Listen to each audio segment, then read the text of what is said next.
좀 높은 편인가요? 네, 다른 센터에 비해서 높다고 많이 말씀도 해주시고 재등록률이 거의 95% 이상인 것 같아요. 페이 중요하다.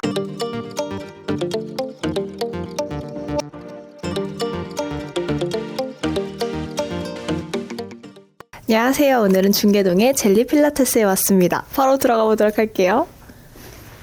안녕하세요. 안녕하세요. 저는 중계동에서 젤리 필라테스를 운영하고 있는 필라테스 강사 제리 원장입니다. 반갑습니다. 안녕하세요. 안녕하세요. 바로 앉아서 얘기를 나눠보도록 하겠습니다. 네네. 자, 젤리 필라테스 이름.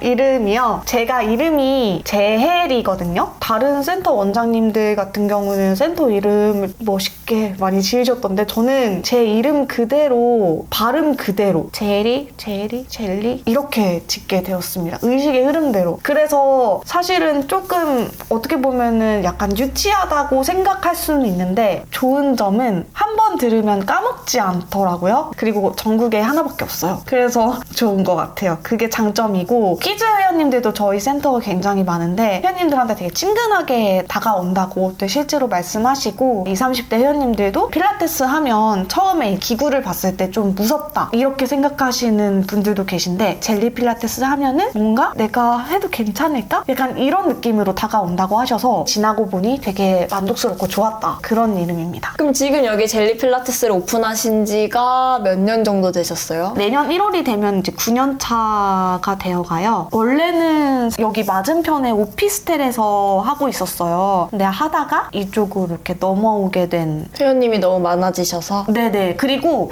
오피스텔이 너무 작으니까 제가 오피스텔을 2개로 나뉘어서 했거든요. 그게 되게 불편한 거예요. 그래서 이제 이쪽으로 넘어와서 합치게 되었습니다. 그러면은 오피스텔에 있으시다가 이렇게 상가로 나오셔서 공간을 얻으셨을 때는 처음부터 이렇게 두 공간으로 분리해서 하실 생각으로 하신 거예요? 원래는 이 중간에 벽이 있었었는데 그럼 이게 호실이 두 호실을 그쵸. 실제로도 그래서 문이 이렇게 2개예요. 각자 사용하다가 이거를 아예 뚫어버렸죠. 그럼 처음부터 이게 뚫려있던 건 아니에요? 네네. 영어학원으로 있었는데 뭐 여기가 뭐 수업하는 공간, 뭐 저기가 공부방 막 이런 식으로 나뉘어져 있었던 것 같아요. 평수가 막 넓고 크고 이렇지 않다 보니까 이거를 뚫고 사용하면 좋을 것 같다. 그래서 두 팀이 항상 돌아가긴 하지만 가끔 주말이나 이럴 때 한 팀씩 돌아갈 때 있거든요. 그런 경우에는 아예 이 공간을 이렇게 같이 쓰니까 그런 부분이 좋더라고요. 그럼 이건 커튼으로만 이렇게 분리되어 있는 거예요? 아니요, 이렇게 폴딩 도어를 제가 설치를 했고요. 폴딩 도어를 이제 닫고 커튼을 이렇게 닫으면 이제 보이지도 들리지도 않아서 선생님들이 그리고 회원님들이 조금 프라이빗하게 수업을 진행할 수 있어요. 저도 뭐 다른 센터에서 많이 일도 해보고 해봤지만 한 공간에서 막 2팀, 3팀씩 들어가는 경우가 굉장히 많잖아요. 근데 저는 그게 굉장히 불편하고 힘들었어요. 왜냐면 제가 큐잉을 할 때 이제 회원님도 저한테 집중을 해주시고 해야 되는데 다른 소리가 자꾸 큐잉 옆에서 들리니까 그게 방해가 된다고 하시더라고요. 그래서 내가 나중에 센터를 차리게 되면 회원님들만의 공간을 좀 한 룸에 한 팀을 넣어서 진행을 해야겠다 해서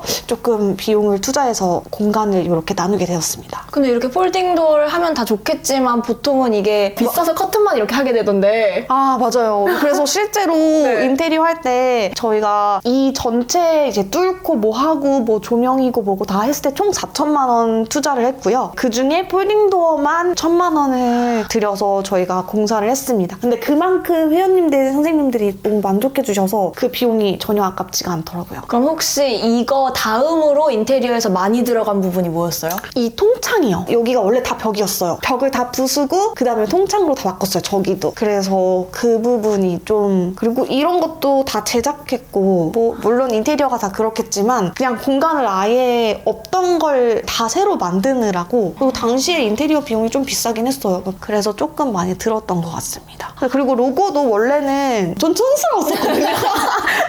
이거를 조금 이런 식으로 흔하지만 뭔가 클래식하다고 해야 되나? 맞아요. 네, 그런 느낌으로 하고 싶어서 깔끔하게 바꿨어요. 그러면 처음에 오피스텔에 오픈을 하시고 그 다음에 상가로 나오고 쭉 여기서 하고 계시는 거죠? 저랑 선생님들이랑 하다가 여기가 아무래도 장기 회원님들이 많아서 저희가 매출 이런 게 변동이 없다 보니까 조금 욕심이 나더라고요. 그래서 제가 2호점을 하나 차리게 됐습니다. 근데 2호점은 좀 크게 했어요. 70평 좀 안 되게 60 몇 평으로 해서 해서 이제 그룹 레슨 7대1까지 이제 진행을 하게 됐고, 강사님들도 여기 계신 선생님들보다 조금 더 많이 해서 진행을 했어요. 그럼 그거는 지금은 운영을 안 하고 계시는 거예요? 맞아요. 잘 됐고, 지금도 쌍문점 회원님들이랑 연락하고 되게 회원님들과 이제 유대 관계도 좋았고 한데, 이제 결혼하게 되면서 자연스럽게 아기도 낳고 이 센터에 집중을 하자. 아무래도 이 센터가 더 오래되기도 했고 애착이 많고 제 보물 같은 그런 제 공간이거든요. 그래서 요거는 가져가고 이제 쌍문점은 다른 원장님께 양도를 해드렸어요. 지금 운영을 하고 계시고 전 여기만 지금 집중을 하고 있습니다. 그 선생님 처음에 오픈하실 때 저는 여기가 학원가인 것도 되게 좋았는데 그건 어때요?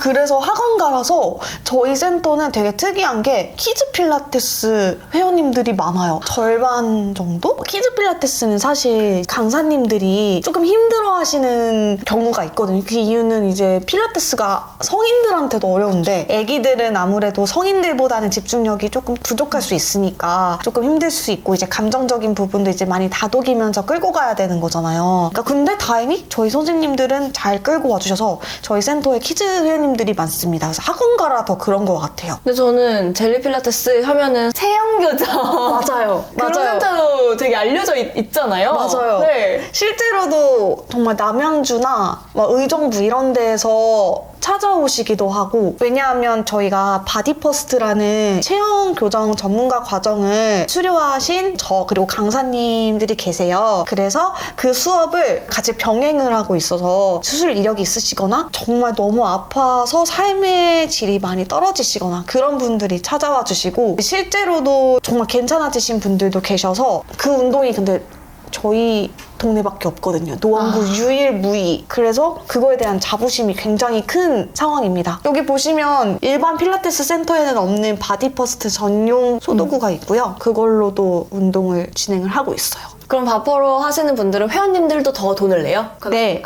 훨씬 비쌉니다. 필라테스랑 그거랑 따로 해요? 네네네. 그래서 처음에는 바퍼 수업을 잘 모르시는 분들이 많기 때문에 제가 처음에 상담을 도와드릴 때 운동 목적이 재활 쪽으로 가셔야 되는 분들은 제가 바퍼를 추천을 해드려요. 아니면 체험 레슨을 거주를 해드리던지. 체험 레슨 저희가 1회를 할 때 체형 분석을 거의 그 시간 내내 한다고 보시면 되거든요. 보행 분석, 머리부터 발끝까지 촉진하고 마킹하고 촬영하고 분석 결과를 저희가 회원님들께 설명드리면서 앞으로 운동을 어떻게 진행할지에 대해서 설명을 해드리면 두 눈으로 보셨으니까 조금 비용은 부담스러울 수 있지만 오케이 하시고, 그래서 실제로 멀리서 찾아오실 만큼 체형 교정 쪽으로는 괜찮은 것 같아요. 물론 필라테스도 체형 교정이 굉장히 좋지만 각도 1도 하나하나 다 체크해서 약간 좀 딥하게 들어가는 것 같아요. 그럼 선생님이 뭔가 이 센터를 운영을 하면서 애 목표가 더 있어요? 가장 그게 요즘 생각하는 부분이라.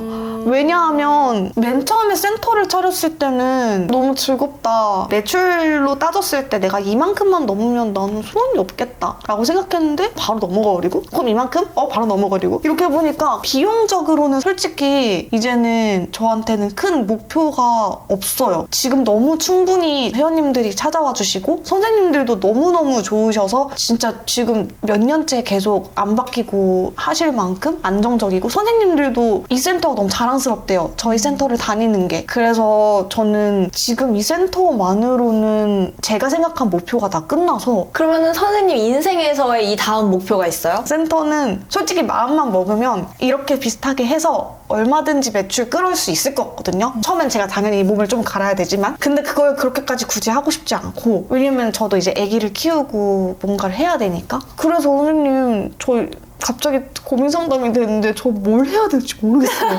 저는 근데 일을 안 하면 안 되는 사람이거든요. 재미로 보는 사주 이런 거 봐도 너는 평생 일해야 될 사람이라고, 너는 돈이 많고 적고가 중요한 게 아니라 일을 해야지 에너지를 받고. 근데 저도 제가 그렇게 생각하거든요. 근데 웃긴 게 뭔지 아세요? 어쨌든 돈도 결과물도 전 중요하긴 한 거예요. 아무튼 쉬고 싶지 않다. 정말 다양하게 뭘 많이 하고 싶다. 그리고 뭐라든 내가 즐겁고 좋은 일이면 하고 싶다. 그럼 지금 현재는 어쨌든 이 다음 또 재밌고 즐거운 일이 뭐가 있는지를 계속 고민하고 생각을 해보고 있는 상태인 거네요. 맞아요. 다들 비슷한 고민을 하나 봐요. 어느 정도 이렇게 자리를 잡고 나면. 필라테스를 시작하시게 된 계기라고 해야 되나? 언제 시작하셨어요? 부산 부상을 좀 크게 당해서 무릎 부상이었거든요. 그래서 그 무릎 재활을 받으러 필라테스를 받았는데 너무 좋은 거예요. 근데 그때 당시 필라테스가 잘 없었고 사람들이 몰랐던 때예요. 그때 한님쌤은 이미 차리고 계셨지만 다들 필라테스가 뭐야? 이랬던 때거든요. 그래서 제가 한번 자격증을 따자 해서 따서 그때는 이제 너무 초보 강사니까 센터 측에서도 수업을 막 와르르 몰아서 주지는 못하잖아요. 그래서 매일 하루에 한두 개만 하러 갔는데 아직도 기억이 나요. 하러 가는 그 길이 너무 행복했던 길. 나 놀러 가나? 이런 느낌이었어요. 그만큼 필라테스를 너무 좋아했어요. 그러다 보니까 이렇게 된 것 같아요. 한님쌤이 필라테스를 사랑하시는 것만큼은 될지 모르겠지만 근데 저도 진짜 많이 좋아해서 그렇게 시작을 하게 됐습니다. 근데 보통 많이 그렇게 시작하더라고요. 받아보다가 너무 매력적이어서 그렇게 시작하게 됐습니다. 한님쌤 진짜 오래됐는데? 진짜 오래됐어요. 한님쌤을 알게 된 건 인스타그램에서 처음 알게 됐어요. 근데 너무 예쁜 여자가 나타나서 그때는 진짜 긴 머리에 그때 선생님 탈색 뭐였죠? 맞아요. 노랗게 머리를 했었었죠. 맞아요. 20대 때. 맞아요. 네. 잠실에서. 맞아요. 저는 그때 당시 너무 초보 강사라 선생님이 올리는 시퀀스를 보는데 너무너무 멋있고 막 따라해보고 그랬어요. 센터에서. 헉, 어떻게 저런 움직임이 나오지? 너무 멋있다. 그리고 블로그랑 인스타를 정독을 했어요. 진짜 집에 가서 이불 이렇게 뒤집었어요. 대박 완전 팬이죠. 그래서 진짜 오랫동안 봐온 선생님. 그래서 난 저 선생님처럼 돼야지? 라고 진짜 생각을 많이 했고 막 선생님 따라한 것도 되게 많아요. 초반에 인스타그램 막 앞에 문구 막 이런 것도 조금 따라해보고 그래서 개인 레슨 받았잖아요. 선생님. 그러니까요. 그래서 레슨 받으면서 더 저희가 또 알고 지내게 되고. 맞아요. 개인 레슨 받았을 때 저는 되게 충격적이었어요. 어떻게 이 동작을 이렇게 설명하실 수가 있지? 그래서 제가 그 수업 받고 나서 다른 선생님들한테 내가 한님쌤 수업 받았는데 이 동작을 이렇게 설명하신 분 난 처음 뵀다. 너무 놀랍다. 그랬잖아요. 네. 최고. 네, 다음. 이건 어색하니까. 선생님은 운영하시면서 조금 힘들었던 거나 그런 게 있어요? 보통은 운영하시면서 사람 관리가 제일 제일 많이 어렵다고 하잖아요. 어려워하죠. 왜냐면 회원님들이 강사님들을 따라다니시기 때문에 강사님이 한 번 바뀌시면 또 회원님들도 나가시기도 하고 아니면은 왜 바뀌었냐 이렇게 말씀하시기도 하는데 저는 조금 강사님들이 안 바뀌신 지 굉장히 오래돼서 딱히 지금은 어려움이 없는 것 같아요. 그럼 정착을 어쨌든 못했던 시기에 선생님도 있었던 거잖아요.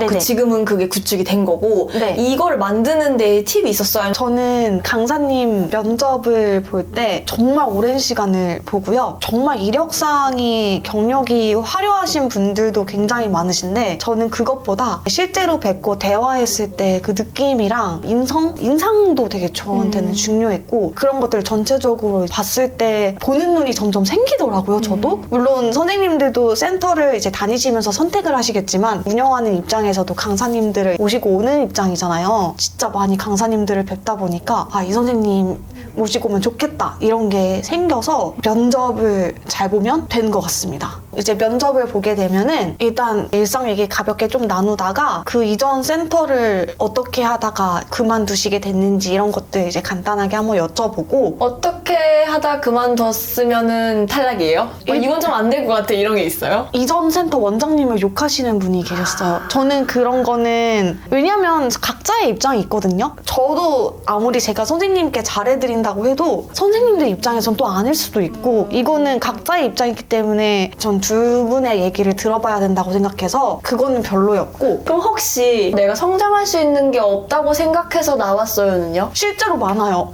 그건 네. 괜찮아요? 네.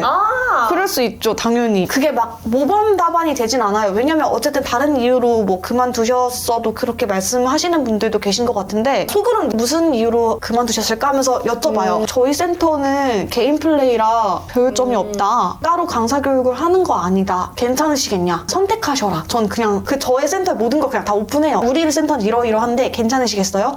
그리고 두 번째로는 제 체형 평가를 요청드려요. 제 체형 머리부터 발끝까지 어떤지 말씀해 주시고 그에 맞는 시퀀스를 저한테 말씀해 주시고 운동 도와주세요. 준비를 워낙 잘해오시는 분들도 있으시겠지만 그래도 약간 큐잉할 때, 티칭할 때 목소리나 톤 이런 것도 굉장히 중요하잖아요. 말이 너무 빠르시거나 영어로만 큐잉하시는 분들도 막 계셨고 이제 되게 다양하신 분들 계셨어요. 제가 선생님을 막 감히 막 평가해서 뭐 이렇다기보다는 저도 회원님들 연결을 해드릴 때 그러면 좀 또 편할 것 같아서 미리 말씀을 드리죠. 제가 선생님을 평가하려고 그러는 게 아니라 미리 선생님 스타일을 알고 예를 들면 뭐 조근조근하신 스타일인지 그래서 회원님들 연결을 해드리기 좋을 것 같아서 보여주시면 감사할 것 같습니다. 그러면 이제 보여주시더라고요. 그런 것도 말씀드리고 그리고 하루에 수업 몇 타임씩 가능하신지도 여쭤봐요. 왜냐면 하루에 3타임밖에 못해요 하시면 사실 어렵잖아요. 수업을 들여야 되는데 할 사람이 없어버리면 왜냐면 저희 센터는 대형 센터가 아니라 선생님들을 여러 명을 모셔서 안 되면 이렇게 대체 이런 게 불가능한 센터예요. 그래서 한 분이 그 타임을 아예 맡아서 다 하셔야 되는 그런 시스템이다 보니까 그런 게 굉장히 중요해서 면접을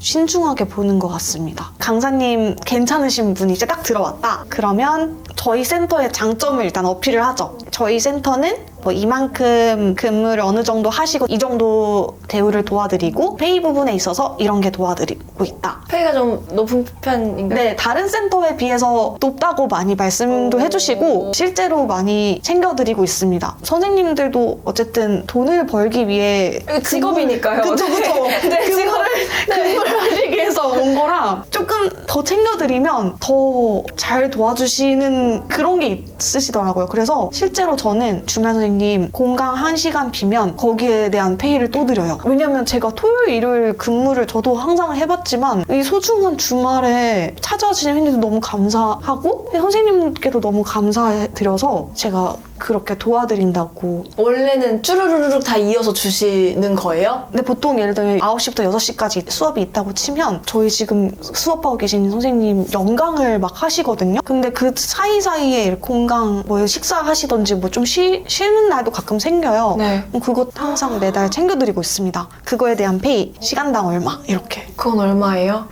아니에요. 오, 그럼 그걸로 가서 식사를 할 수 있네요. 그쵸. 이게 쌓이면 꽤 많아요. 그러니까요. 네. 공강은 사실 그러니까 그거죠. 노쇼로 차감이 된 걸 챙겨주는 그쵸. 거는 당연히 그래도 그쵸. 그럴 수 있는 일인데 그냥 그쵸. 공강은 챙겨주는 데 없죠. 맞아요. 왜냐면 저희 선생님들 재등록률이 거의 95% 이상인 것 같아요. 그래서 너무 감사하고 제가 솔직히 너무 연강 10타임이 쉬운 게 아니잖아요? 한 번도 빼신 적이 없어요. 진짜 1년에 한두 번? 정말 사정이 생겨서 그런 경우 제외하고는 뭐 일이 생겼다. 교육을 들어야 된다? 그럼 일요일에서라도 나와주셔서 선생님, 회원님들이랑 소통을 해서 나오시고 그래서 서로 상호작용인 것 같아요. 선생님도 잘하시고 저도 노력하고 그러면은 좀 그렇게 되는 것 같습니다.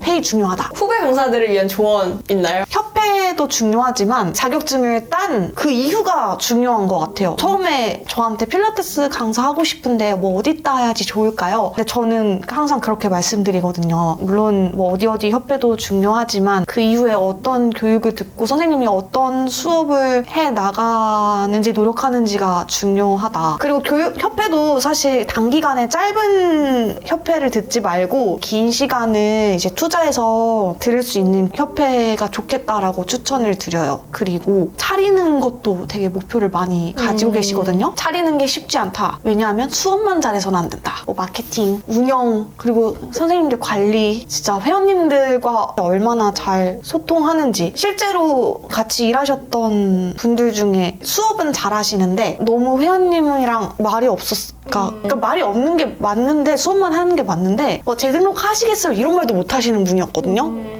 그러면 안 되죠. 그분은 근데 이 경력, 이력상이 막 종이장이 넘어가는 분이었거든요. 그래서 소용이 없다. 당연히 실력이 중요하다고 생각을 하지만 수업을 네. 당연히 잘해야 되지만 사람의 마음을 사는 방법은 어느 정도 알고 있어야 되는 것 같아요. 맞아요. 네. 맞아요. 그러니까 그게 뭐 꼭 회원님이랑 밥을 먹어야 되고 저 안 먹거든요. 근데 사람의 마음은 그래도 나한테 맞아요. 오게는 해줘야 되는 거잖아요. 맞아요. 어떻게 보면 서비스 수업이기도 하고. 그쵸. 그쵸. 맞아요. 그래서 저는 실제로 선생님들 채용할 때 회원님들과의 그런 교류? 선생님, 회원님들과 뭐 밥을 드세요 이게 아니라 유대관계가 맞아, 형성을 잘 할 수 있는지 그런 것들도 보거든요. 이제 내향인, 외향인 이런 거랑 상관없이. 저는 그래서 그것도 중요하다고 생각해요. 수업하러 올 때 막 쿠질그레하게 오는 거? 막 안 씻고 머리 안 감고 막 마스크 막 써가지고 이런 거 말고 저는 그래서 회원님들 뵐 때 좀 깔끔하게 내가 예쁘게는 아니더라도 단정하게 그리고 뭐 회원님들이랑 수업할 때도 불량하거나 좀 그런 뭔가 너무 흐트러져서 그런 모습을 안 보여드리는 것도 하나의 서비스직의 중요한 요소라고 저는 생각해요. 네, 그래서 저 선생님들도 좀 깔끔하게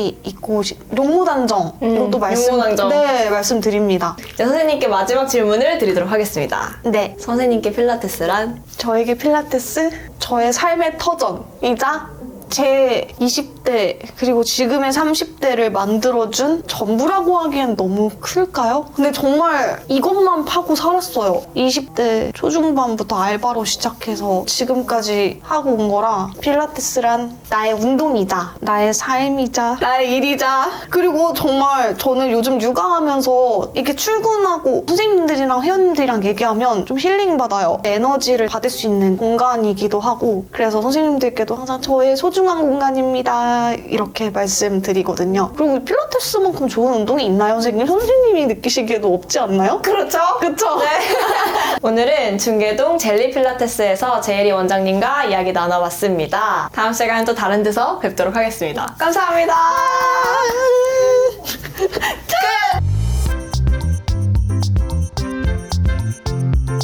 끝!